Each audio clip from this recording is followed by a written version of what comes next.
चुनाव आयोग से लेकर सुप्रीम कोर्ट तक जहां एक तरफ उद्धव ठाकरे को चुनाव चिन्ह मामले में झटके लगते जा रहे हैं, तो वहीं दूसरी तरफ शिवसेना नेता संजय राउत ने बड़ा बयान दे दिया है। संजय राउत का कहना है, विधायकों की खरीद पर 2000 करोड़ रुपए खर्च किए गए। पार्टी का नाम और चुनाव चिन्ह हासिल करना 2000 करोड़ रुपए के उसी पैकेज का हिस्सा था।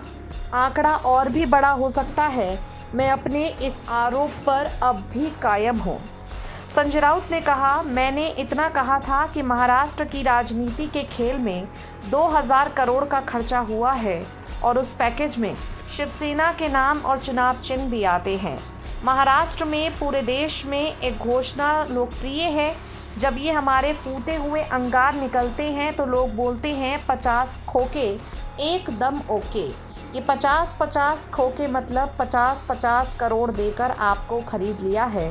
ये पूरे महाराष्ट्र और देश को मालूम है और वो लोग भी इनकार नहीं करते। अब देखिए कि अगर हमारे 50 एमएलए टूट गए तो 50 खोके का हिसाब लगाएं तो 2000 करोड़ हो जाता है। तो इसमें गलत क्या है? और इसी आधार पर चुनाव आयोग ने बहुमत देखा तो मतगणना की है इन 50 लोगों की। संजय राउत ने कहा, जो बात पूरे देश को मालूम है वो चुनाव आयोग को मालूम नहीं है।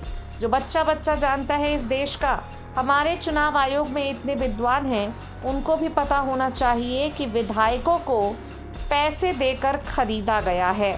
आपको बता दें, यहाँ संजय राउत का ये दावा और संजय राउत की बयानबाजी पूरी तरह से चर्चा में है। इंटरव्यू में संजय राउत से सवाल किया गया, उनको तो ये भी लगता है कि आप डरते हैं कि मातोश्री पर कब्जा हो जाएगा।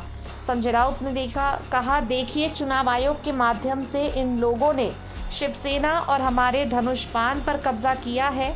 वो संभालें 2-3 महीने के लिए, फिर इनकी ताकत दिख जाएगी।